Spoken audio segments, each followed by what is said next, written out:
What is up? Welcome back to the SuperCoach Experience podcast. I'm your host, Brandon Savage, the coach of the Xavier Turbos. Round 26 is here. We're here for the dreaded head-to-head grand finals, or should I say, the most anticipated week of the year for most people. For myself, it feels like I'm in Mad Monday already. I am joined by the coach of the Bulldogs, Grant McCartan. How are you, Grant? I'm good, mate. Yeah, I'm good. Thank you. I've been on here fortnightly lately, mixing it up with Timmy, and I did ask about a month or maybe 6 weeks ago for a bit more roller coaster in my season, and I've certainly had that. So it's been an exciting last little bit for me. It's actually been the definition of a roller coaster now, hasn't it? I think that week in particular, we talked about the 150 plus scores. They have skyrocketed through the roof. Even the 130 plus scores compared to, I'd love to see that actually. I'll get that up for later in the show. But just this time of year, the floodgates open. We know it's going to happen, but the injuries even. It's chaos. I have been hammered by injuries all year, but fortunately, I was so patient after the third origin, where a lot of people wanted to get all their guns back in immediately. I kind of just went, you know what? I like my side. It's not perfect, but it's good enough. And I kind of just held a couple extra trades. And look, I mean, I brought Adam Dewey in last week, so I certainly haven't been, I haven't avoided everything. I've had plenty of injuries, but having those extra trades has probably just offset the carnage a little bit, and just keeping a few guys who have been not great but handy and probably, pushed on a little bit better than we thought. I've had Hiroti go okay for me lately. Hosking has been unreal in the job that he's done for my team. I've had Kurt Donahue doing a job, liking King Tongia, who hasn't set the world light by any stretch, but has been consistently reasonably playable. I haven't wanted to play a lot of those guys, but each week I've had to play one or two of them, and they've knocked out a 40 to 60 score, which has been, if that's your worst score of the week, you're going okay, and it's much better than having a zero in that slot. So, the injuries have just been. I feel like I say this every year now, but the injuries just seem to be getting worse. It seems to be more and more crazy. Usually, I'm pretty good for this time of year. I built my depth to be really, really strong this year, but even the depth I built just hasn't been enough. I think you need trades for key positions. There's players like Colin Matangi, for example, who I was pretty happy to sell, and I left him in my side for 2 weeks, and I thought it was a good thing. But sometimes you're just pulling the trigger too early when you've definitely got – when you can field a side that you're happy with, you should probably roll with that week in, week out. And I know at the end of the origin period, our goal is to always get your Payne Haas's, your Harry Grants into your side. But maybe next year we're going to change up our approach, because this year in particular has been carnage. And I think we saw it coming from earlier on. I know just a lot of teams were playing at 100%. You look at the Broncos playing Payne Haas big minutes throughout the season. That really hindered him throughout parts of the season. Yep. I know I heard the NRL physio say something on a podcast where the Broncos in particular, they're just going at 100% so early on that they're bound to have injuries later on in the season. And you kind of just look at that and you're like, well, they're healthy now. Like, we might be right. But yeah, it's building depth is one thing, but just having the trades to cover and even field a full side. Like I fielded 17 players last week. One of them was Royce Hunt. One of them was Charlie Geimer. And, I actually went up in ranks, which is crazy. 5,500 for myself. Obviously, Tommy Turbo come back to help me. I scored 1376. I had Lehigh as well. Nice. Captain Teddy though. So, I just think after last week I couldn't trust Tom Trbojevic. I think any other week I would have, but last week was the final straw for me with Tommy. And I probably put the VCLC on him this week, but he's playing away from home, so playing against the Dragons, who are pretty tricky opposition as well. So, that's where I am. Yeah, so I think I probably in the past have done the same thing, built my depth early, and And I think if you're right up the pointy end, and I mean in the top couple of hundred, that is the right way, because you really want to be aggressive against other guys in that area. Something that I probably tried to do a little bit differently this year, and I know, we'll probably maybe do some off-season talking around these sorts of things, but I just realised that what I've been guilty of in the past is not necessarily who I bring in to build that depth, which is great. It's who I sell to bring that guy in. And I've been guilty of selling guys who then maybe not necessarily go on a run at the end of the year, but play consistent minutes, don't get rested, just play the whole rest of the year. And, sometimes the best ability is availability. Like, it's proving that way again this year. And it's the one thing in the back half of the year. I've tried a few different things throughout this year, but it's the one difference that I've done in the back end of the year. And look, in another year when there's more health, it probably doesn't work, but it's really worked for me this year. And I think moving forward, I will be cautious about who I sell. If I'm bringing in a super gun, then that's fine. If I'm bringing in a guy who has a nice 2-week run in round 22 and 23, but then what happened, and I'm expecting, okay, I'll sell him after that for the next good run or whatever, I might just avoid doing that a little bit more and make sure that it's a prop, some of these fullbacks that are now flying, Walsh, Trebojevic, Teddy got 190 a couple of weeks ago, like just trying to catch the really big gun scores, but not maybe the second tier guys who I would historically get excited about. And, last week's a prime example. I brought Adam Dewey in, and I would do that trade again. That was, a lot of bad luck. Had options of RTS, Lehigh. There was a number of good options last week who all got sort of hundreds, Katoni Staggs. So I was a bit unlucky there. But in saying that, those are the sorts of trades where you just go, did I have to bring in Adam Dewey last week? I had 18 players. I didn't have, probably it made my 18th player a lot better, but I could now have an extra trade ready for the last 2 weeks of the year when even more chaos may happen. So I have had back-to-back weeks in the 1530s, jumped up from 1790 overall 2 weeks ago to 725th now. So. You're 725th? Yeah. Holy mother of God. Yeah, no, I've had a few good weeks since. I remember saying to you I hadn't had a week in the top 10,000 for weekly rank after that was after Origin. I've now had 4 in the top 10,000 in the last 6 weeks. So it's turned around quite quickly. I've also had 2 in the 30,000. So I have had 2 down weeks, but the last 2 weeks have been really, really good. I've had a bit of luck with my captain as well. That's helped. I vice captained Tommy on the weekend. It had nothing to do with my belief in him because after watching him the week before, I got him the week before. I got him the same week. You and I got him the same week the last time I was on the show. And that was, he got 60, and he had the late try assist or whatever after that. So not on the weekend before he got 59, I think it was, with the try assist. So you bought him that week? I bought him, for that week. And I wasn't going to vice captain him this week, but I just looked at the games beforehand and I thought they were all a little bit wet or tough. I just thought he was the earliest decent VC option. It was not, like I wasn't set on it. I didn't even really want to do it. And I was in a captain Teddy as well. I didn't have Walsh, so it would have been, if I had Walsh last week, that would have been an easy call. But it just comes down to luck this time of year. I honestly didn't really like Turbo, and I loved Teddy as a captain, and it was the complete opposite of that. You can't predict that sort of stuff. Yeah, and I guess for myself, I vice captained Jaden Campbell. Yep. And any other week. That was the game. That was the 5:30 game, right? Yeah. Any other week, I would have done Tommy, but just Tommy just killed my confidence the week before. And see, that's another guy I don't have Jaden Campbell.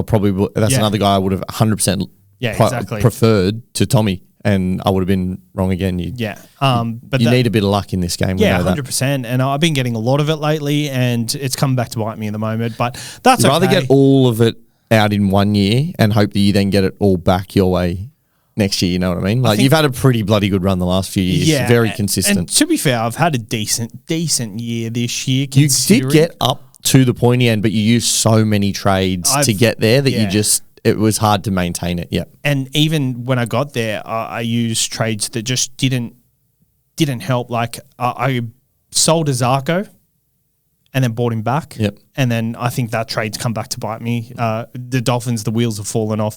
Buying Tupou was a good thing, but I've sat him for some weeks. He's got some big scores. He didn't play on the weekend, and yeah, I think that trade was just a bit of a trade that I didn't need to make at the time. I think if you didn't do, maybe if you pair the Azarko and Tupou trades, and obviously you got one that went pretty well and one that didn't go well, but if you only used one of them at least, then you had that's an extra trade somewhere to use. So I think I actually sold Azarko to Tupou, and then I sold someone 2 weeks, a week later or 2 weeks later you bought him back. And also I bought Jesse Ramian, which he did an okay job, but it didn't quite work out. Like, I wanted him to be there for me this time of year. So the injury, you can't really justify that. Like, it happens. I held Hiroti for however long, and then got him back for a week, got 100. And now he's hanging around. I don't. Oh yeah. Do you want to tell the viewers and the listeners? I've just rocked up to site right here, and we're going to react to the team list live. Obviously, if you're part of the Patreon, you'll see that we got word just before everyone else that Penrith were resting everyone, and everyone was tipped off for that. And then about an hour later, the news come out. Not as early as the bookies, though. We didn't get news as early as the bookies, so that'll be an interesting investigation. What happens there? Like, who knows what they'll make of it? They'll probably sweep it under the rug, but that was they were on it like a fly. Usually they get done, so I'm sure they were stoked to get in early. Tell you what, I actually don't find it that ridiculous. No, I'm okay with it, because the fact it's kind of their job, right? The fact we found out through people, they've got more contacts than we have, so I think it's completely fair. To be honest, I don't know how the difference is. How did they find it? If it's like, someone's tipping off, then that's no good, right? But if it's just them doing their due diligence, trying to get scraps from people, it's their job. It's like the insurance industry, right? It's not their job to pay you a claim. They do it, but it's their job to try and not pay as many claims as possible, so they make as much money as possible, right? That's 100%. The same as the bookies are. But it will be interesting, because if there's some insider stuff going on, which is already a hot topic around the league at the moment, very interesting. Yeah, I think Brandon Smith is actually probably the one that tipped them off, maybe, allegedly. No, I'm kidding. That is a blatant conspiracy, and I don't want to be associated with that whatsoever. No, Thank you. I actually heard a conversation about that, Triple M Footy Daily or something, NRL Daily. It's a really good podcast, like just the journos get on. I don't mind it. But they were talking about that Brandon Smith just pretty much told them, the bookie or his friend, that I'm starting on this week, and Latrell might be available this week. I think that's fine. Like, I know. Yeah, you got to be careful. You as a professional athlete, you can't. I know, but if he's going to a bookie and saying, "Hey, I'm starting this week," blah blah blah. Yeah, then that's a difference. But you got to know the whole context. I come from a cricket background, and in that, that you can simple things like sort of, if the weather's this, we're thinking about batting first or bowling. But like, as much as it's not it's not a, hey, load up, we're going to flog them or we're going to throw the game. It's not sort of, it's still insider information, and I reckon it's worse if he's telling someone, say he's the Penrith Panthers last week, and he's telling someone, jump on the Bulldogs right now. Oh yeah. No. I get that. Yeah. No, I'm not saying that. Look, there's definitely tiers to it. I'm just saying that I think he's probably made a mistake there, to be honest. Speaking of tiers, that's what I did all weekend after just getting a shit captaincy option all weekend. Me and Timmy actually went to Panthers on Friday night. Yeah, I saw. And watched that. Looked like he was having a blast. Holy mother of God. I uploaded this video, right, of just the final moments of the game, because I was like, Cleary's going to kick this and I want to see the reaction of everyone. Obviously, it went the other way, but Timmy knocked the phone out of my hand. Did he? Yeah, you see it go on the ground. I picked it up really quickly, but yeah, he was so filthy. Yeah, I bet he was. But those numbers on that video, there's like 120,000 views on Instagram, which is crazy for just that. All right, so as I was saying before, I'm blind reacting to team lists, and I'm looking at the photo here. It's Adam Reynolds in the header photo, Tyrell Sloan, Kale Iro, we love that, and it's Nelson, and Nelson kind of looks like Dylan Edwards here. Yeah, he does, actually. Surprisingly, I don't know I don't know what's going on there. All right, so we're going to go to the Thursday night Panthers versus Bulldogs. Expecting carnage here. Let's go straight to the Penrith Panthers. Dane Laurie at fullback, Jesse McLean and Paul Alamotti on the wings, David Farley and Sione Fanua in the centres, Jack Collin, Brad Schneider in the halves, Luron Patea and Austin Diaz up front, Luke Summerton at hooker, Zach Lipwitz. Yeah, I think that's it. Lipschwitz? Yeah, I don't know. Did you ever watch a Rugrats? Yeah. Lipschwitz. I don't think that's pronounced the same, but I know what you're saying. Lipschitz. It was the Rugrats movie or something. It's like the evil doctor or something. Maverick Geyer in the second row and the best 18th man of all time, Matthew Eisenhuth at number 13. Sonny Luke, Preston Ricky, Riley Price and Billy Phillips. Got some Riley Wake on the... Asu Kapoa can't even get a run in this side. Yeah, that's desperately unlucky, isn't it? No, look, that's... Billy Scott. Hell of a side. So, yeah, they've gone completely all out in the restings and... I love it. Yeah, they rested their whole 17 that travelled last week, and clearly they're going to do clearly they've decided that they're not going to finish in the top 4. But it is a surprise to me that they're not trying to finish 5th or 6th and get a home final. But clearly, I guess it's the fact that they just don't feel at home at CommBank, so it doesn't matter to them too much. This is a massive big balls play from Penrith. This is like them flopping their dick out and saying, we don't care where we come. Yep. We're going to win 4 games in a row and we're going to rest our players to do it. And they're the first kind of domino to fall in the restings department. I think other teams might follow, and if they don't, but Penrith have done it. They've rested all their Origin stars throughout the Origin period. They're gunning for another premiership. They're not here to fuck spiders. They're going for the premiership, and I think a lot of teams just kind of need to look at where they are and potentially maybe follow suit, because it's going to be a hectic final series. I am genuinely concerned for my Dragons next week against Penrith in round 27, because I thought we were going to get off scot-free and get a little bit of a, maybe they'd rest half the team or some of them this week, some next week. You can bet your bottom dollar next week they are basically using that as their first final, and they will come out flying next week. Yeah. So mark yourself down, or everyone, mark yourselves down for Nathan Cleary to be wearing either a VC or a C in your Supercoach side next week. Yeah, for sure. Yeah. For sure. Yep. For the Bulldogs, they're pretty much a full-strength side. Reid Marnie on the bench. And good to see Marcelo Montoya recovered from that horrific injury, the circumcision. So hopefully he's all good in the hood. Don't skim over the fact that Viliami Kikau's been either rested or I did not see that. Yeah, so he's the first. You knew the Panthers were resting a lot, so that's the first Supercoach domino of the week to fall. Yep, Viliami Kikau, who has been hospitalised with a skin infection. Yep. Wow. So how many of these are we going to have? Cameron McInnes. Fizz was talking about this lately, that it's like there's been like an epidemic on it. Like it's like the most he's ever seen in the NRL ever. How are they hospitalised? Like from a bit of eczema? I'm guessing it's not eczema for one.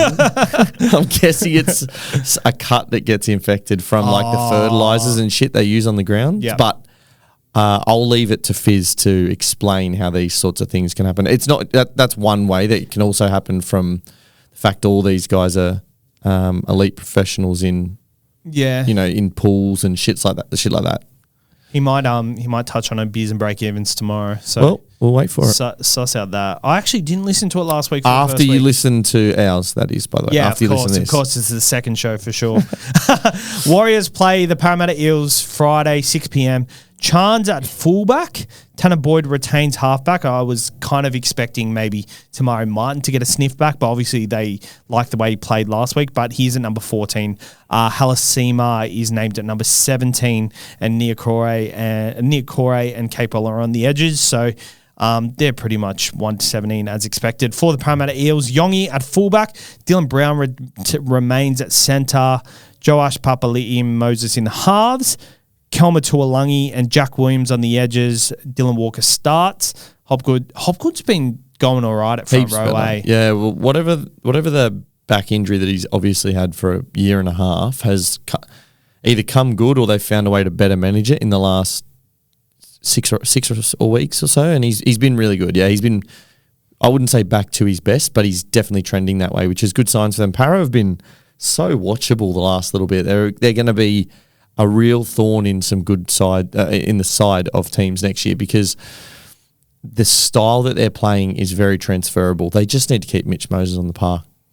Do you think Parramatta would have made the 8 had Mitch Moses been there all season? I mean, look, that's a big if, but I don't think so. No, I think they were actually really battling defensively, shape-wise, early in the year, and once Moses came back, they'd actually already started developing and turning that corner. Like, I think they would have been 0-6 or whatever or not 0-6, but they would have been well behind the 8 ball and trying to catch up to some of these teams in the 8 right now.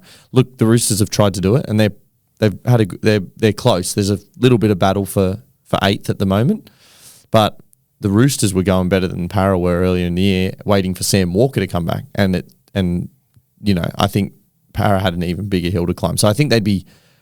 Don't get me wrong, they would have been much more frustrating to be up against, but I think they'd be in that maybe 10th sort of range at the moment. Yeah, because they're only 4 wins off the 8 at the moment. I do think next year they will make the 8. If we then add the caveat of him being fit, I think genuinely that side, the way they're playing, the style, Riles can coach, man. Jack Williams has been a phenomenon. Oh, my God. I did not know he was going to be this good. He looks quick. He's been performing well as well. I've just got Hopgood stats up in the last couple of weeks. Since round 20, he's played 57 minutes, 64, 51, 65, 55, 62. So his minutes are well up from there. His scores of 66, 57, 47, 73, 62, 69. So nothing you really want to target this point of year. But I think if the price is right next year, is at a 51 average, hopefully it doesn't go up too much. He doesn't get like a ridiculous 130 score. It'll be about also looking at what they do if they bring in any middles or anything in the off-season, because if they're going to run a bench next year with Talon Da Silva, Matt Dury, Charlie Geimer, Jordan Samrani, or similar guys in similar roles, he will play big minutes like that. Dury is historically an edge. Samrani, but he's playing in the middle. Samrani is a edge centre. Da Silva's a 9, and Charlie Geimer has played in about 3 different positions this year and done okay in all of them. But there's not one guy sticking his hand up saying I can take big minutes off any of the middles that are starting. So it's a bit like where the Broncos are at, where their middles are the starting middles will just play longer minutes than a lot of other teams because they're better, but also because of the depth behind them, it's just not quite there. That's a very friendly SuperCoach double team list, by the way. Yeah. They actually had 2 unchanged teams. Oh, okay. All right, let's go to the Friday 8 p.m. game, and it's the Storm versus the Roosters. Oh, my God. I'm scared to see this one. Okay. So for the Storm, Pappenhausen at fullback, Kane Bradley and Marion Seve in the back line. Shout out to our tipping point the other week. Marion Seve, what a beast. Didn't matter in the end because I'm done for the year. Something in those goggles, man. There must be. There's some talent in there. It's like when what's that? Is it like Mike when he gets the shoes that have the talent in? Yeah. I love that. That's such an underrated movie. Great movie. But that's him with those goggles on, man. He's been actually really good. I always refer to that movie. I always talk about give him back his sneakers. Oh my God! Here's the first one of the second dominoes to fall. Elias Katoa out. Yep. Wow. And Nick Meaney there for a lot of people. Yep. Xavier Coates for some. Holy mother of God. This is carnage. Yep. This is carnage. I'm going to count my team after. Oh, we'll do that. Yeah, don't worry. We'll get to that. Let's do this. I've already lost 2 players. I ran 17 last week. I get Nico Hines back. I get Tupou back. So Tupou on the other side. Hugo Savala at 7. Sandon plays at 6. We've got Toya, Billy Smith, Tupou returns. Teddy is there, thankfully. And we've got, not much else doing for the Roosters. Victor Radley's still there despite some rumours. Some rumours and accusations. Accusations is the perfect way to put it. Sam Walker, unlucky. The top 3 purchases last week of Sam Walker, Adam Dewey, and there was another one that got KO'd as well. Was it Sam Walker, Adam Dewey? There was another one. Yeah, it was 3 of the top 4 that got injured. I just can't remember who it was. Sam Walker, Adam Dewey. It's not helping me. I cannot believe. I do know Taylor May was in the top 4 and he got 100. So. I cannot believe. Oh, that's another guy that I actually tossed up as well. Didn't really want him as much as some of the others, but another 100. I literally picked Adam Dewey, and the other 3 options I had went 100, 100, 100. Harry Grant. Oh, yeah. Sin bin. 25 with the sin bin. Yep. Yeah, okay, so that's the Friday night game. I'm looking at this game and I'm thinking the Roosters could come back here. So, your likes of Teddy can be a VC option, but probably not. Daniel Tupou, I actually really like Daniel Tupou in this matchup, although no Sam Walker, which I don't like. Yeah, unlucky because I was looking at Sam Walker for other teams and stuff. I'm assuming also that Kane Bradley's going to match up on Tupou potentially, which actually he's actually pretty good in the air as well. He's tall, yeah. So this is interesting for not only the players that are out this week, but what does it mean for Melbourne's other guys that haven't been rested? So your Pappenhausen, Munster, Uta Ikamanu, not that he's Supercoach relevant, but they're going to rest more guys next week. They're going to maybe swap a couple out. Jerome Hughes to come back. Very interesting. Munster particularly. For Melbourne, like this week could seal the 8, really. Like, so if the Roosters win, that's nearly the 8 done. Yep. So, Manly fans, don't get your hopes up because I know I haven't. Although a bit of hope crept back into my hope this week because I was just after a win. I'm like, hey, maybe we have a chance. You sound like all the Tigers fans still trying to work out how they could have made it before the game on the weekend. Yeah, unlucky. Raiders take on the Tigers 3 p.m. on Saturday, and KO Weeks at fullback Tamale returns. How good's that? I think the Tigers are actually pretty good at the moment. They're performing quite well. For the Tigers, there's no Matty Nicholson either, so Hosking still gets his starting position. Tarpanay just getting up in minutes once again, and I think looking at that sell earlier on in the year, probably didn't need to do that as well because we know the second half of the year he really comes leaps and bounds. For the Tigers, Taruva on the wing, Taylor May, what a weapon he's been. Gerald Skelton returns and Latu Whanu at halfback because Dewey is out. Number 17, he's a sucker. Heath Mason and Royce Hunt return because that is great because I need that number in Royce Hunt. That's sad. That's the saddest thing I've heard all day. The only thing for me is whilst the Tigers have been pretty good lately, a lot of it has been on the back of Adam Dewey's control and tempo and the way he's played. I mean, Jerome Luai will step up, we know that, and Whanu's no mug. I think they'll give the Raiders a bit of a game, but I think the Raiders will be too strong here, and it'll be very interesting. I know the Raiders only just had a bye. It'll be very interesting what they do next week. They've obviously named everyone this week. I kind of expected that maybe Hudson Young would get a break this week or next week. Only their senior guys, I think, are at risk. Taps, Fogarty. I don't think many others because most the rest are younger guys or didn't play Origin or whatever it may be, and they've just had a bye. So hopefully the Raiders are a team that's not going to be affected, but if they've got the minor premiership wrapped up, which you'd like to think they'll beat the Tigers this week, who knows what Ricky does. He could go full Panthers on us and just rest everyone and play them give them a trial game, like a match. Their reserve grade side too is exciting to look at. Like I assume Tamale probably gets another run next week. Yeah. Oh, he definitely will. And Matty Nicholson, I'm assuming he'll be fit, will run. And you'll have like Chevy Stewart, you'll have Ethan Sanders. Well, the other point to it is that I believe New South Wales Cup finals start next week. So maybe, which you're never going to limit, you're always going to prioritise your first grade squad, and if they need a rest, you rest them. But you would think that potentially Ricky Stewart might lean towards not bringing some of those guys up so that they can play cup, and they've kind of got. Well, that's from what I understand they are. Yeah. Okay. Yep. I mean, it's a tricky one. I think that will be a really interesting team list next Tuesday this time. I'll tell you what. I think they're more of like the top 4 sides are probably more of a chance to rest next week compared to this week because like the momentum thing, it's not as important because they get a second crack at it. Yep.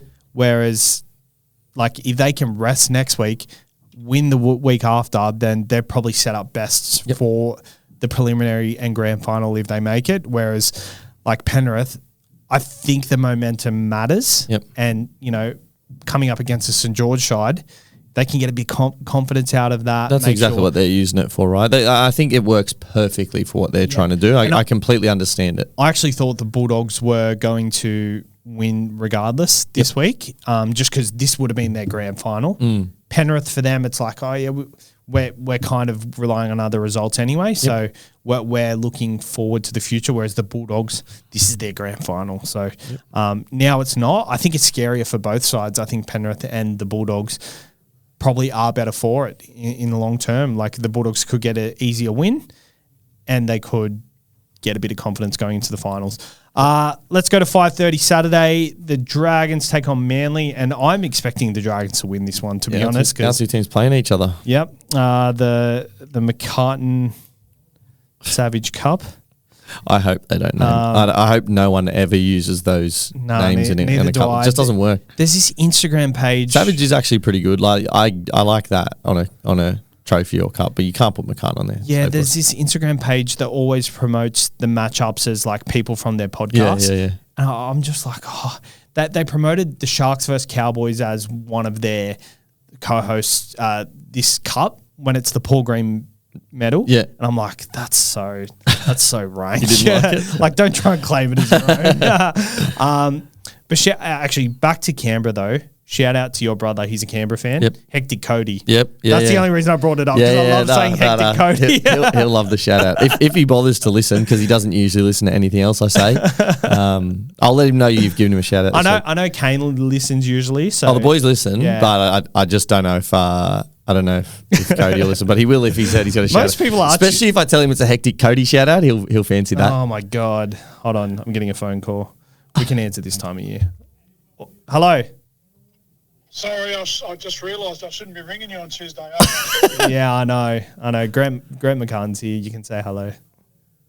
Hello, Grant. Hello, mate. Are you doing the potty? Yep. We are.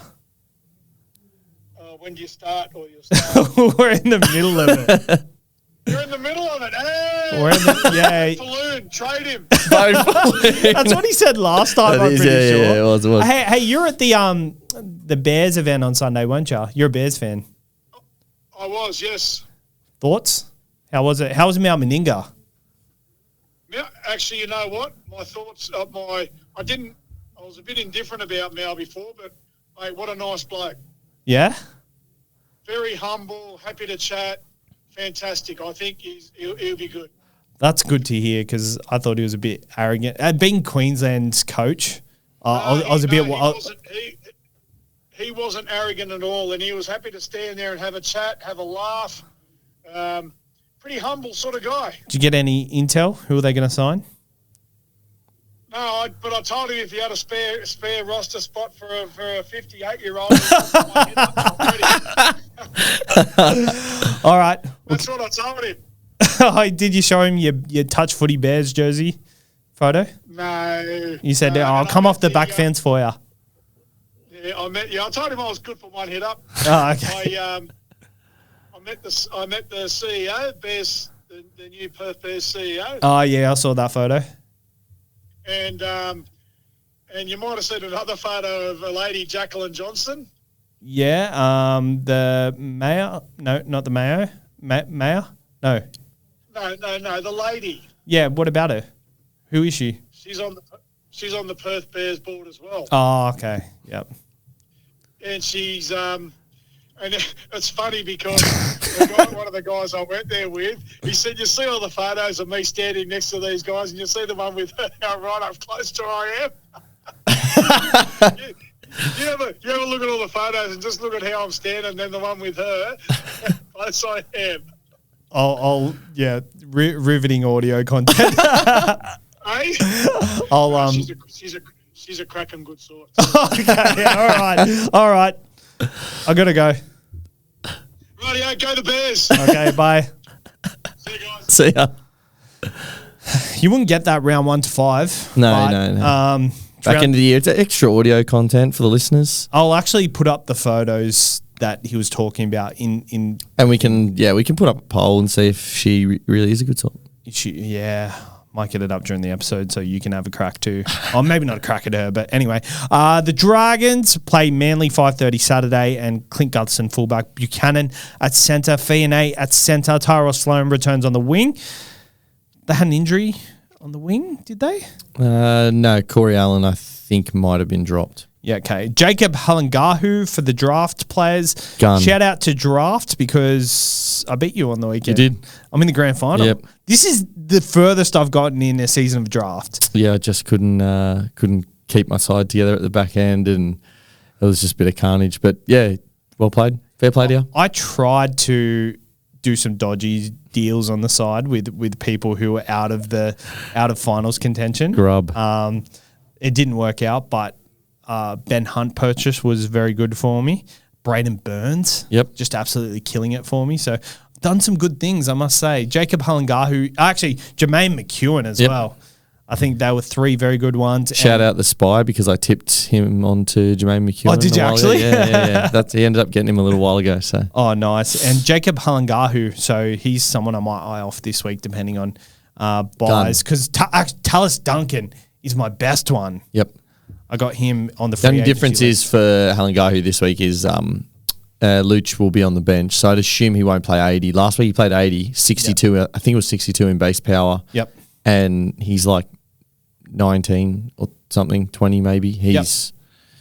We've one thing that I asked at the start of this year was that if we're going to be shit, we might as well bring some of our talent through. And we haven't been shit, to be honest. We've been pretty good and we fought pretty hard, but we've certainly brought some young talent through. So from where I was as a Dragons fan at the start of the year with probably thinking we had an aging squad and not a heap coming through, I knew about guys like Buchanan and Dylan Egan and stuff, but to see probably 6 or 8 good youngsters come through, I think there's a bit more of a future there. So exciting times for us, but this will be a tough matchup, I think. Yeah, Dragons are kind of a bogey side for Manly. Yep. They always tend to win, and they are playing at home, so I'm not expecting big things from Manly here. You look on the other side of the park, Tom Trbojevic at fullback, Lehigh. They'll be very popular talking points this week. And I think Lehigh's a good thing. Tommy feeding him that ball. Tommy, I also think is a good thing, but I don't know what Manly Seagulls is going to show up. If I was at the pointy end of Supercoach, would I take a risk on one of these guys? Potentially Lehigh, but if Lehigh's doing well, then Tommy's doing well. So I don't know where I sit on this. I'm looking at also Cooler as well. Not that I have any trades, but his last few weeks, 104, 69.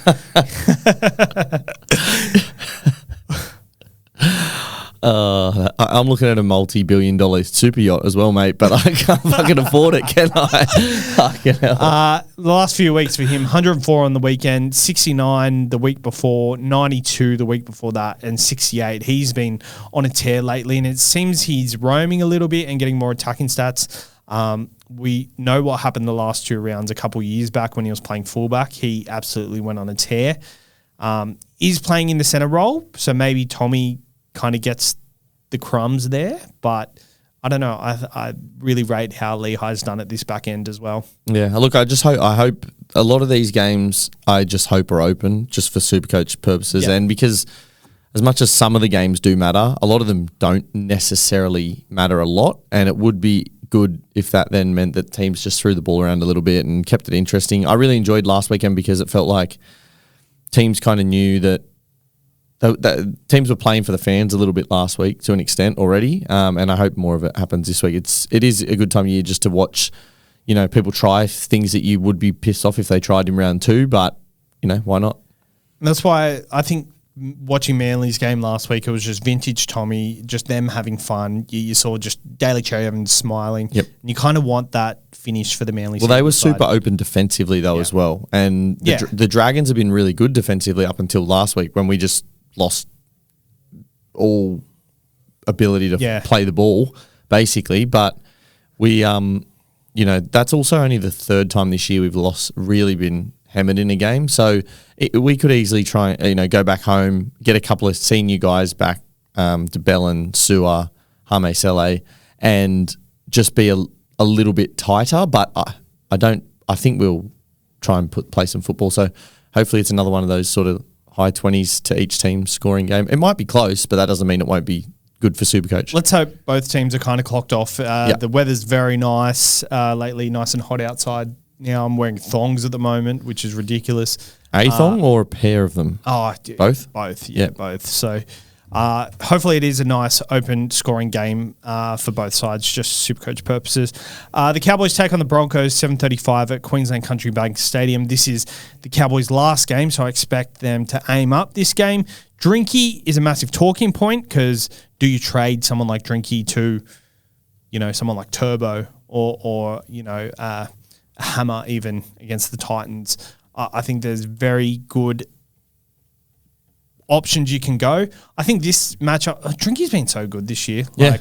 Like he's been so good. He had that few week lean run a couple of weeks back. And what did it coincide with when they dropped Clifford?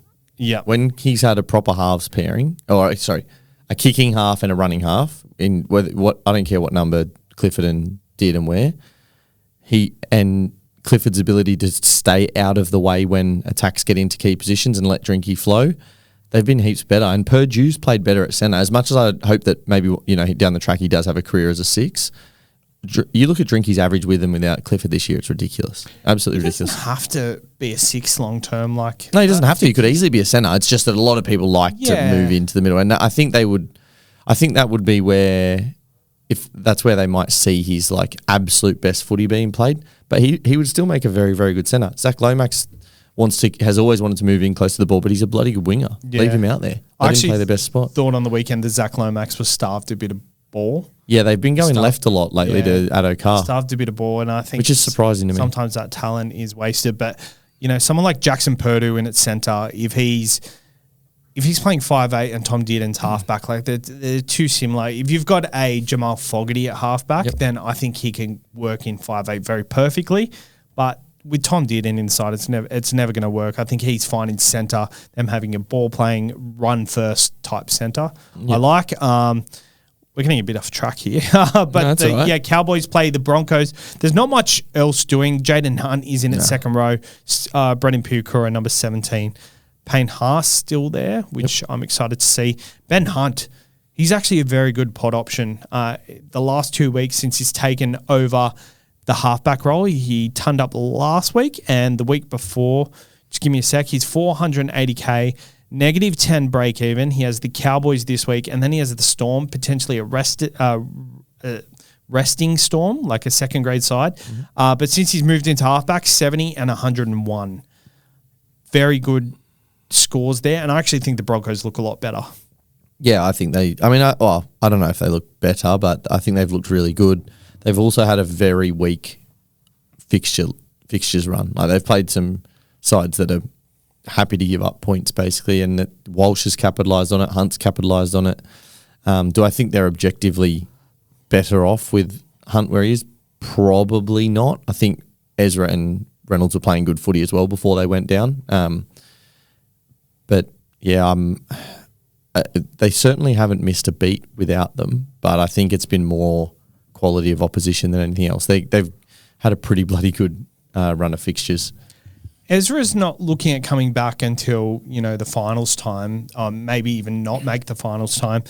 When Adam Reynolds returns, do you think Ben Hunt should be 7 and Reynolds should play 6? Ben Hunt can be, that leader in the side that's got the big voice, and Adam Reynolds can kind of be that off-the-cuff type of player, because I feel like that's where the Broncos have struggled this year, that Adam Reynolds is just pulling the triggers at the wrong time, whereas I think Ben Hunt's just much more conservative in the style of give the ball to Walsh in good ball and don't kind of chance my arm, play the high percentage plays. Walsh has looked a lot better with Ben Hunt at halfback. Yeah, but Walsh looked really poor earlier in the year, which was his own form when Hunt was at 6 on that left side.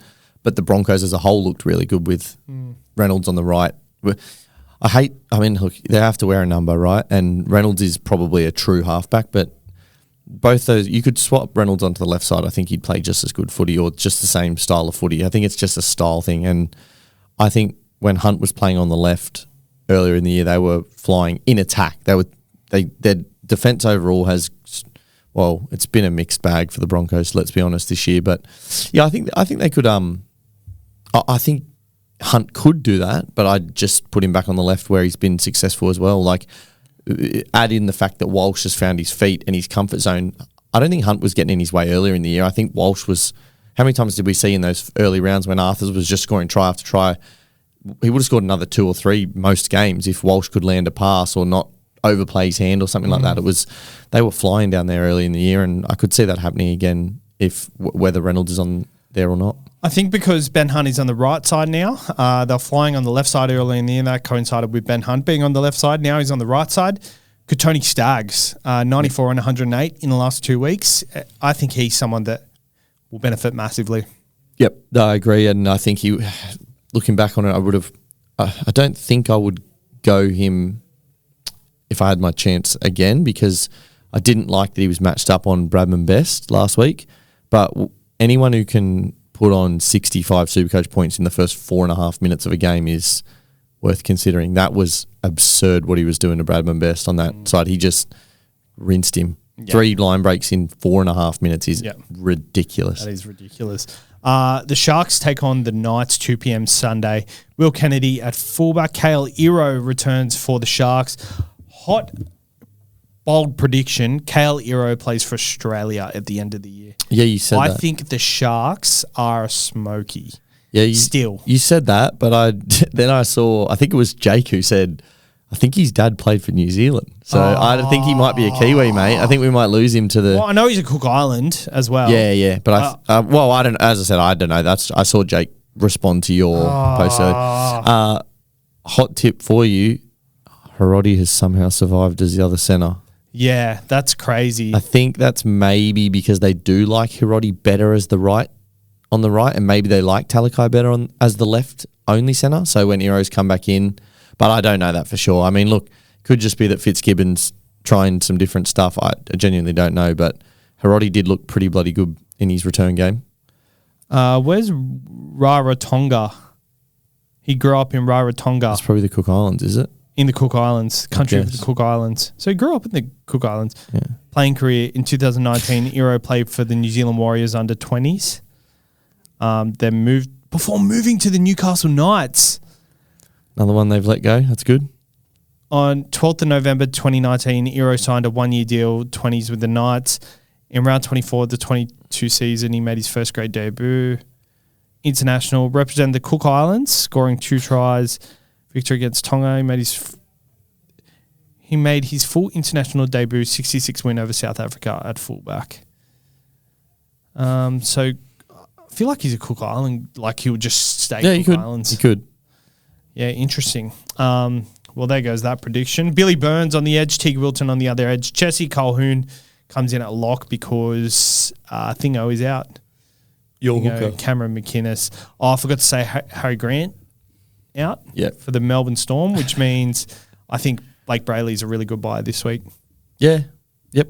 As I said, I think the Sharks probably end up playing... Because they just had the bye. Yeah. They probably end up playing next week against a Dogs side that probably ends up resting next week. So, yeah, very interesting. Not much doing for the Knights.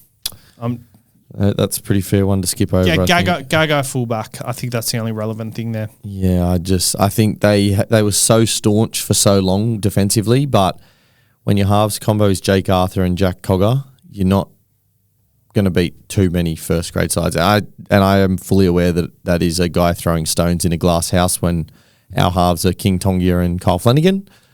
But we've got a little bit more experience and a bit more ability around them at this point of the season. But it is nice to see the Knights with a mostly full pack outside of Dylan Lucas. But I think they'll probably get some points put on them again this week. The Sharks will be ready to tune up and they can still make the 4, as we saw. So I think it's almost a must have something on Nicho Hynes this week.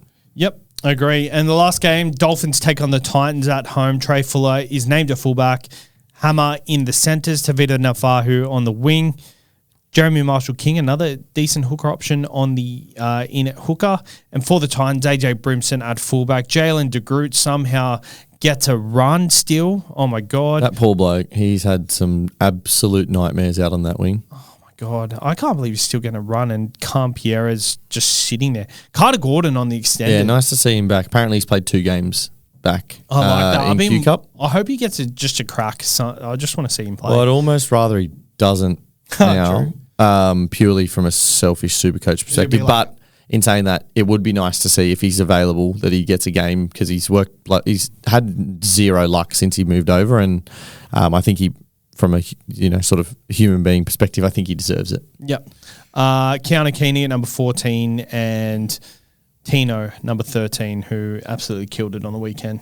On Marshall King, I think we all know that he has this ability. The problem is he's just been so hit and miss with injuries and bits and pieces over the last year and a half that it's just been hard to trust him. Like, you want him and you want him, because when he plays, he's really good, and when he's in your side and when he's playing consistently week in, week out, you just want him. And I think last year I had him in my side and he kind of burnt bridges getting injured, and then I saw him get injured a few times this year, and I just thought to myself, probably can't quite fit him in to my side when everyone was going Watson or Brayley or Harry Grant. And yes, the last month I think he scored like 3 90s in the last month. So I'd happily I wouldn't be trading at hooker this week though, right? Like, you should not be trading at hooker. Savs is just off doing something, God knows what. But you really probably shouldn't be trading at hooker this week unless it's your only option for an upgrade. But I'm chasing more upside than that. Like, it just makes no sense to me. I'd rather VC loop. How long is this going to take? No, I'm happy to keep talking. I just don't want to keep talking about Jeremy Marshall King. I did also notice that Des Hasler has just gone for the exact same side, which has got him sacked, basically, or got him let go at the end of the year. I really honestly thought that Jojo Fafita would move to a wing, Brimson would go to centre, and they'd give Kinney a starting spot. Yeah, I thought so Could too. still happen, but that would have maybe made Kinney a bit of an option, because they play the Dolphins, who are completely open at this point of the year, and they play the Tigers next week, who aren't open but do seem to keep finding a way to concede 20 or so points each week. So, maybe that makes Jaden Campbell a nice sneaky pod, especially with the likelihood that Munster's out next week. But if I had a trade this week and I had 18 players, I wouldn't even care how good the 18th player was, given the carnage that you've just sat through, and we'll hear your thoughts on it in a minute. I think I would, if I have 18 this week, I would not be wasting a trade this week.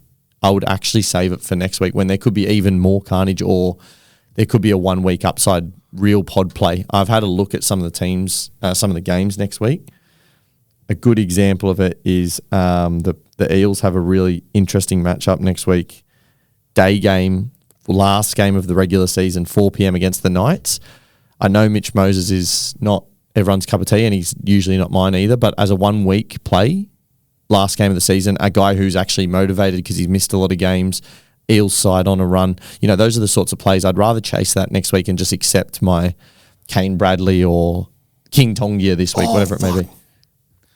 Oh, sorry. You okay? Yeah, I was live. I just went live on Patreon. Oh, yeah. Because I was going to get the Q&A going from there. I've got questions for the Q&A, but I accidentally ended it from the computer. I was trying to close out of it because it was making my computer lag. Nice. But yeah, let me grab that. You suck, honestly. This is probably riveting audio for everyone just listening to me crap on about random players. But there's a few. What are we going to touch on? Good captaincy matchups this week, or how to use your VC and stuff like that this week? Of course. So we're done for the matchups there. Yep. We're going to go over the top 10 traded in and just have our thoughts. You're talking about Mitchell Moses? Yeah. What about him? Oh, well, I'll just think that I probably wouldn't bring him in this week, to be brutally honest, because Wires are playing for that 4th spot. It's at home. It's a night game over there. I think, as I said, I've got 1 trade left. A lot of people, and goes exactly alongside my tactics from earlier in the year, or from the last few weeks. You're right there. You can't put that there. No, you can't.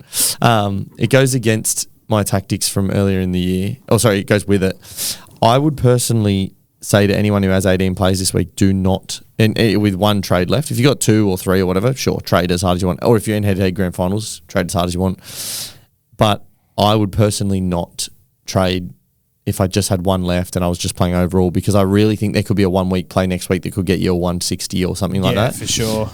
There are a couple of teams who have a good matchup this week and next week, but there's just so much conjecture around who's going to be rested, who's going to not be named next week because they get injured. Like if I have 18 this week and I trade now, and that guy gets injured this week, I don't get the advantage of having him for 2 weeks anyway. So I might as well just run my 18 this week. Yep. See where my team's at next week and go for the highest upside plays possible. So 100%. And as I said, I spotted a few next week. I think Penrith play the Dragons. That's clearly going to be a big one now.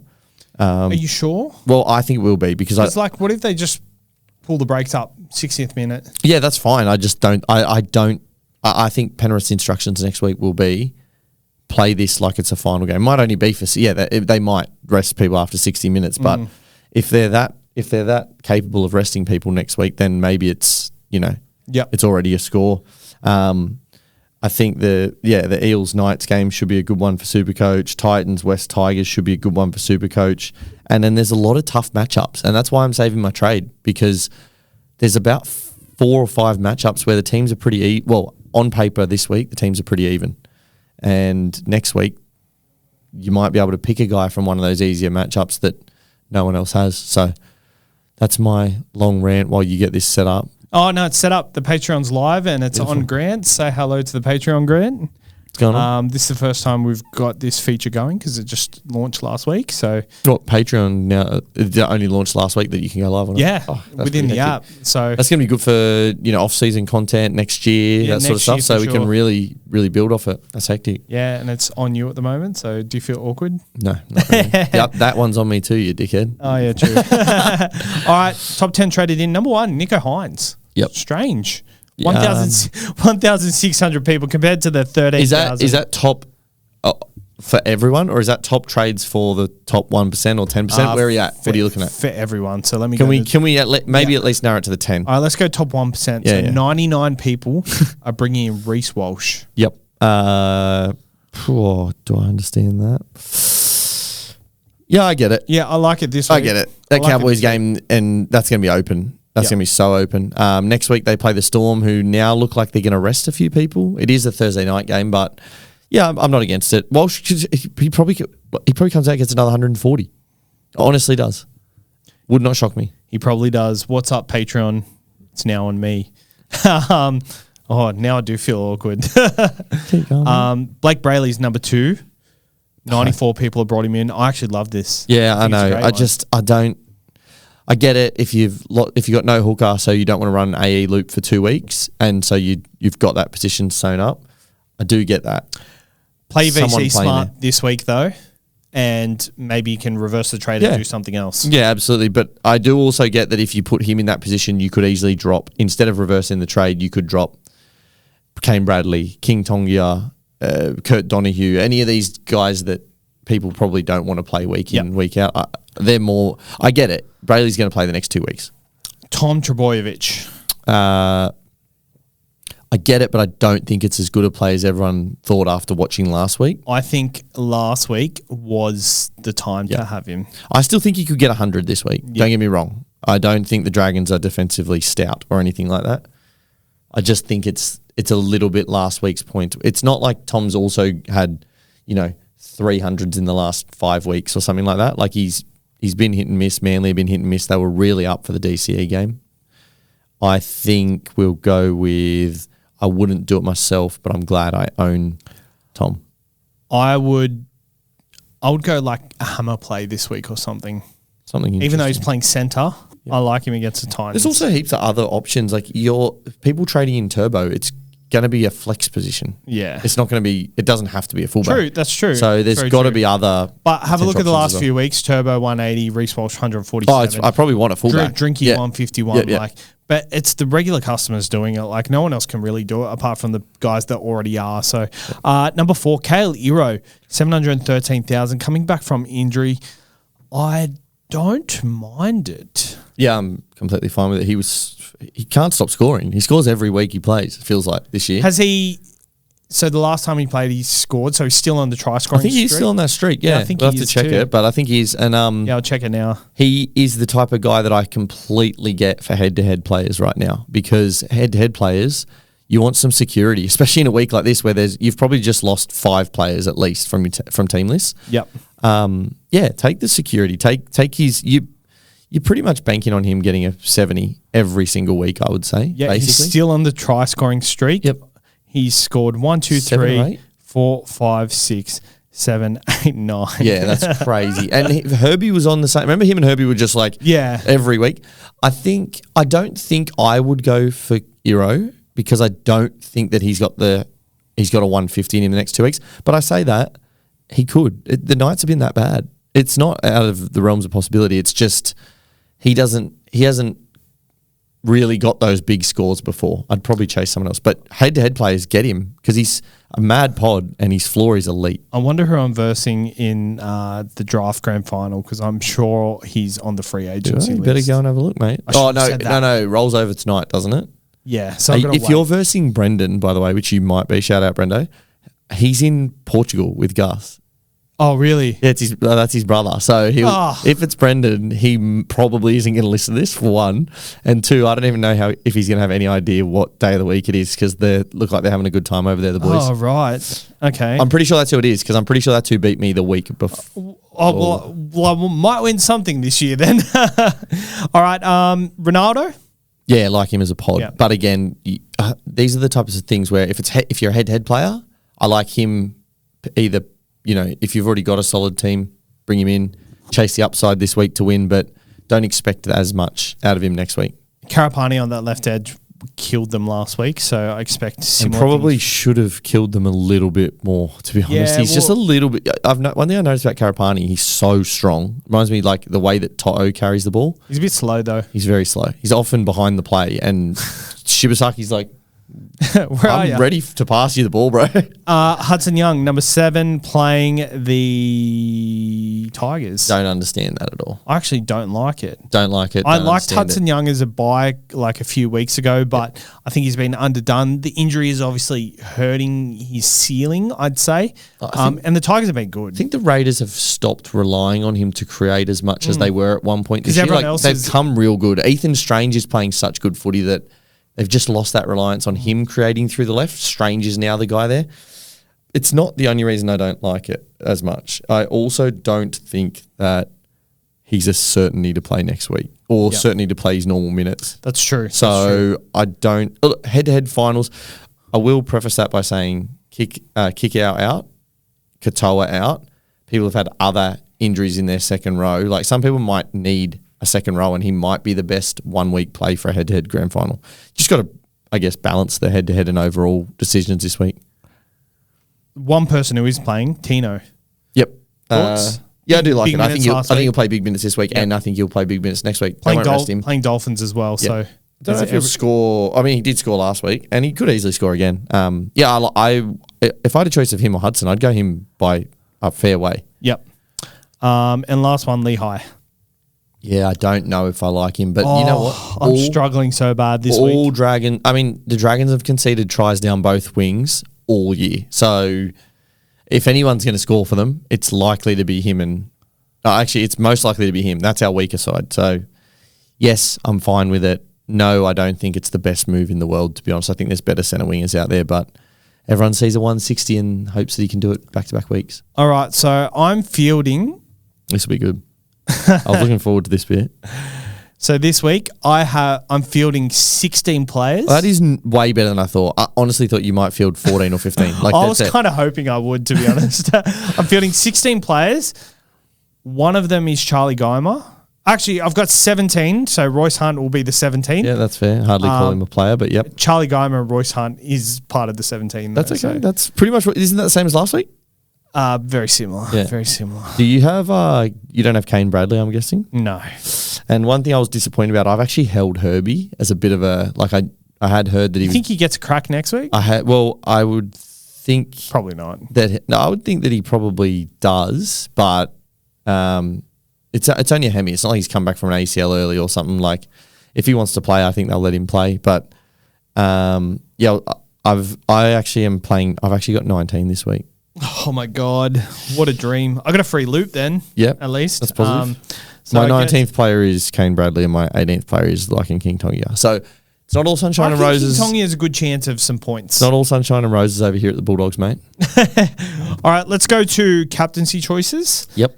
I think I'm going to VC Tommy into Captain Hines. Yeah, or I might just take a flyer on a Zarko or something. I like four guys this week, which is quite a lot more than I know. Normally I've got a pretty solid 2. So I think Hines will be my captain because he plays later in the round.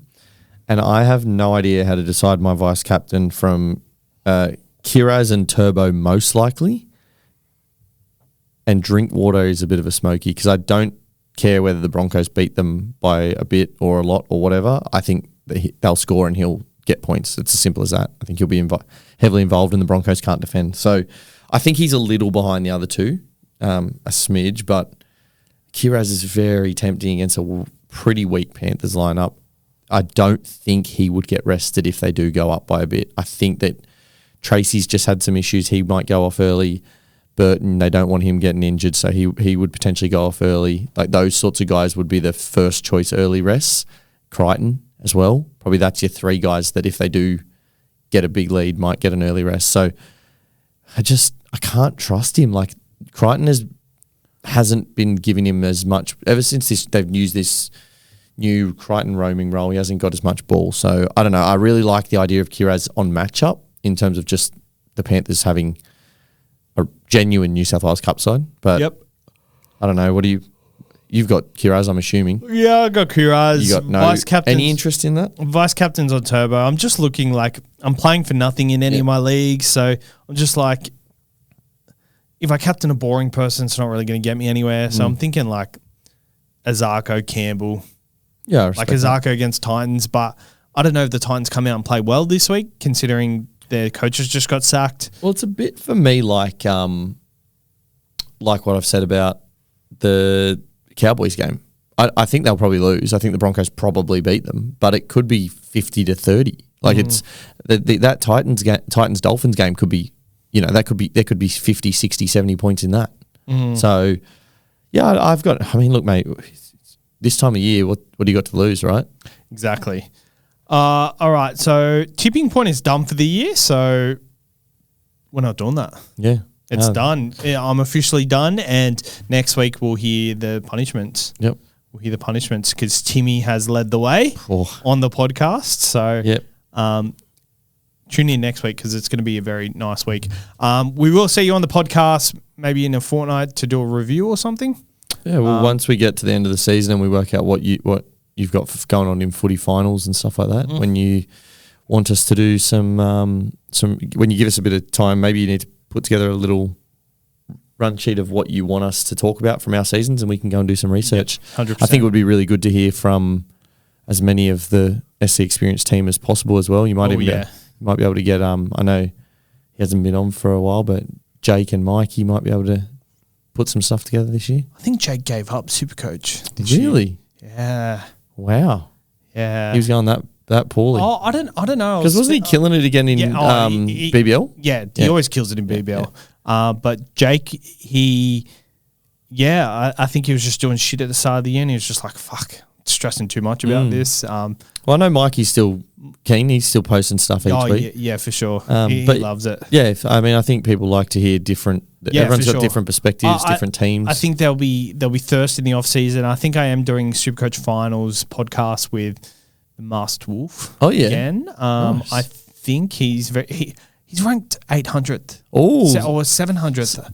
Yeah, he's right near me. Yeah, so close. I got to beat him. When I saw his rank, I was like, holy shit, people roasted him at the start of the year for his starting side. That's good. Shit starting side. So he's really come a long way in it. And I'm glad he's done his podcast twice a week all year. Yeah. So he's nailed it. The fact that he's just kept on with it, it's respect because podcasts don't last that long. No, it's hard to do. Streams don't last that long. It proves that he's killing it in his music. Yep. So he's just doing it because he enjoys it. That's exactly right. It's what you're meant to do it for. So Love it. shout out to him. He's doing good things. And shout out to you.